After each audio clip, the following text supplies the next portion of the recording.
In the heart of a kingdom veiled in mist and whispers of old magic, a prophecy lay dormant, waiting for its moment to awaken. Legends spoke of a sword, Excalibur, forged not by mortal hands but by the very essence of destiny itself, plunged deep into an unyielding stone. It was said that only the true king, the one chosen by fate, could draw the blade and claim the right to rule. For years, the strongest, the noblest, and the most ambitious knights from across the lands had tried their luck. They came with muscles of steel and hearts full of pride, each believing they were the one foretold. One by one, they strained, they pulled, their knuckles white, their faces red with effort, but the stone held fast. The sword remained unmoved, a silent, gleaming testament to a power they could not comprehend. The crowd of onlookers, a mix of hopeful villagers and stern-faced nobles,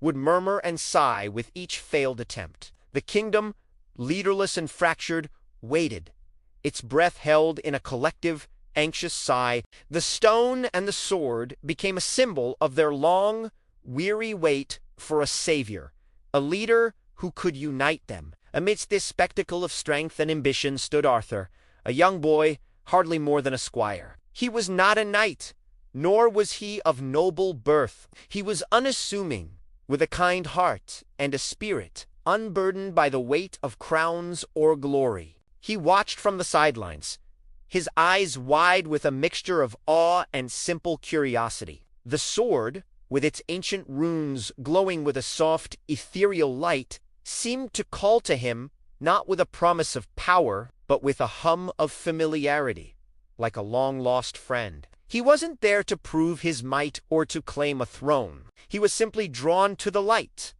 to the mystery embedded in the cold, hard stone. Driven by an impulse he couldn't explain, a quiet pull from deep within, Arthur stepped forward. The crowd barely noticed him at first. What could this boy do that seasoned warriors could not? He approached the anvil, his small hand reaching out, not with the arrogance of a conqueror, but with the gentle reverence of a true believer.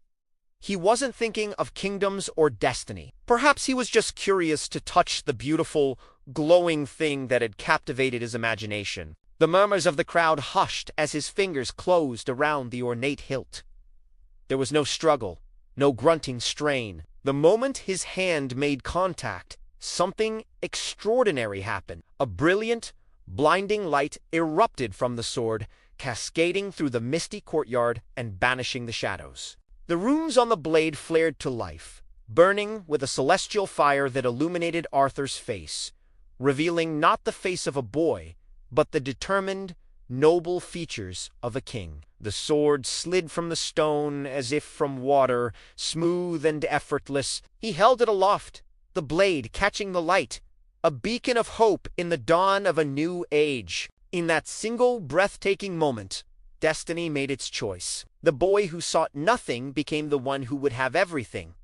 The legend was no longer a story whispered by the fire. It was real, and its name was Arthur. This wasn't just about pulling a sword from a stone. It was about the idea that true leadership is born from brute force or a lust for power, but from humility, courage, and a pure heart. Arthur's story teaches us that greatness can be found in the most unexpected of places, and that sometimes our true calling finds us when we least expect it. Thank you so much for joining me on this journey into legend. If you love stories of myth, magic, and destiny, don't forget to like this video and subscribe to the channel for more adventures into the past. See you next time.